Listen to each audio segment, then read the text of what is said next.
আপনারা আমাকে একটা প্রশ্নের উত্তর দেন যে ধরেন শরীরে প্রবলেম হলো, রোগ হলো, আপনি নানান রকম রোগ হয়, কিছু চুলকানি হলো, কোনো রকম জ্বর জারি হলো, সর্দি কাশি হলো, আবার ক্যান্সার হলো। আপনি কোনটার ট্রিটমেন্ট গুরুত্বের সাথে করবেন, এই জ্বর সর্দি কাশির নাকি ক্যান্সারের? তো আমার তো মনে হয় যে বাংলাদেশে ডক্টর ইউনূস সরকারের এখন ক্যান্সারের চিকিৎসার চেয়ে তাদের ওই জ্বর সর্দি কাশির চিকিৎসাটা সহজ চিকিৎসা, তো এই চিকিৎসার জন্য অনেক সময় ডাক্তারের কাছে না গেলেও হয়। ওই যে কিছু উপদেষ্টা উনি জুটিয়েছেন যারা আসলে ঠিক ডাক্তারও না, আবার অনেকটা ডাক্তারের মতো চেয়ারে বসছেন, এদেরকে দিয়ে উনি সর্দি কাশির চিকিৎসাটা করতে পারেন, কিন্তু বাংলাদেশে ক্যান্সারের চিকিৎসা করতে পারবেন না। কারণ হচ্ছে, আমি যে উপলক্ষে কথাটা বলছি, দেখেন, বাংলাদেশের পরিবহন খাতের নৈরাজ্য খুঁজতে গিয়ে ওনারা ব্যাটারি চালিত অটোরিকশার বিরুদ্ধে অভিযানে নামলেন। আচ্ছা, ঠিক আছে, উচ্চ আদালত নির্দেশ দিয়েছে গত মঙ্গলবার, আমি 21 নভেম্বর 2024 কথা বলছি। তো তার আগের মঙ্গলবারে উচ্চ আদালত হাইকোর্ট নির্দেশ দিয়েছেন 3 দিনের মধ্যে এটা খালি করতে হবে।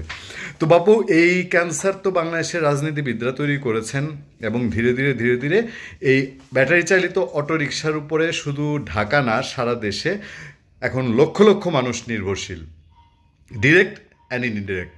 আপনার যারা চালান তারা রুটি রুজির তাদের ব্যাপার আছে, এবং যারা সেটা চড়েন তাদেরও সুযোগ সুবিধার বিষয় আছে।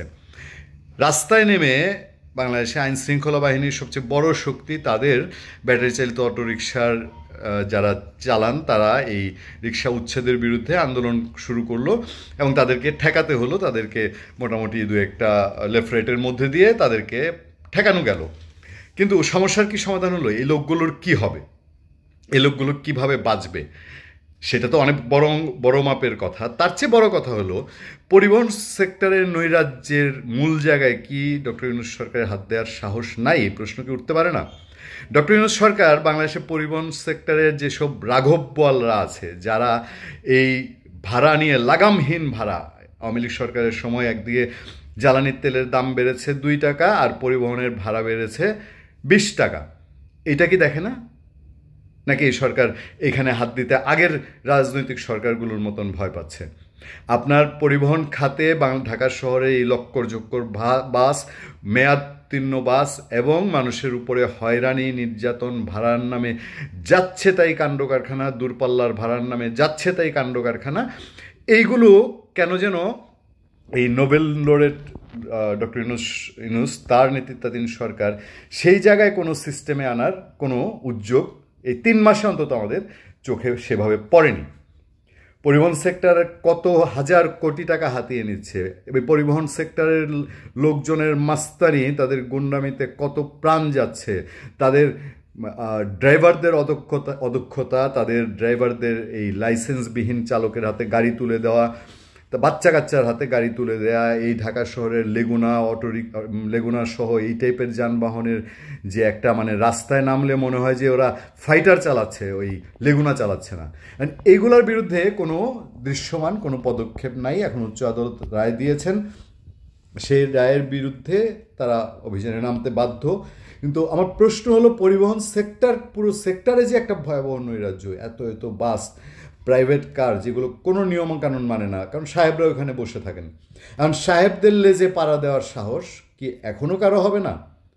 এই গরিব একেবারে যারা এই রিক্সা চালক, আর মানে সব সরকারই তো তাই করে, এই রিক্সা চালক আর হচ্ছে আপনার এই অটো রিক্সা চালক, এরা গরিব, এদের আসলে শরীরে তো হাড্ডি ছাড়ার কিছু নাই, এদেরকে তো দাবড়াতে, এদের দৌড়াতে খুব সুবিধা।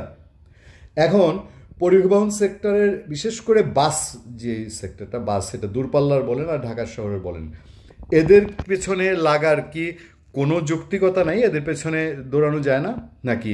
তারা এর আগে যে কারিকারি ঢালতেন বিভিন্ন মন্ত্রী মিনিস্টারের পেছনে, এরা কারিকারি দিতেন সেতু ভবনে, এরা কারিকারি দিতেন বিআরটিএতে, এরা কারিকারি দিতেন যোগাযোগ মন্ত্রণালয়ে, দিয়ে তাদের স্বার্থটাই হাসিল করে নিতেন। এখন কি সেই প্রশ্ন আবার তুলতে হবে? আরও যদি বলি, বিআরটিএর নৈরাজ্য কি বন্ধ হয়েছে? দুর্নীতি, অনিয়ম বা লাইসেন্স দেওয়ার যেসব সিস্টেম ছিল সেগুলো কি বন্ধ হয়েছে? বা রাস্তাঘাটে ট্রাফিকিং তো একেবারে নষ্ট হয়ে গিয়েছিল, সেই ট্রাফিকিংয়ের এখন অবস্থা কি? আমরা যারা দূরপাল্লায় চলাচল করি আমরা তো দেখি যানজটের অবস্থা কি, সেগুলোর দিকে আপনারা কেউ হাত দিবেন না। তো ভালো, আমরা হাততালি দিই, আমরা দেখি আপনারা এইভাবেই চলেন। নয় যে বলে যে, আজকে একটা ফেসবুক পোস্ট দেখলাম যে ভাই বাংলাদেশে 50 বছরে অনেকটা সময় গেছে একজনের বাপের নামের উপর দিয়ে, আর অনেকটা সময় গেছে আরেকজনের স্বামীর নামের উপর দিয়ে, আর এখন নাকি দেশ চলে সবার বাপের নামে, সবার স্বামীর নামে। এখন এই বিচিত্র দেশের আসলে আর সমাধান কি? ধন্যবাদ সবাইকে, ভালো থাকবেন, সুস্থ থাকবেন। সত্য, করুণা এবং সহনশীলতার সাথে আপনাদের সাথে সবসময় আছি আমি, আতিক রহমান পূর্ণিয়া।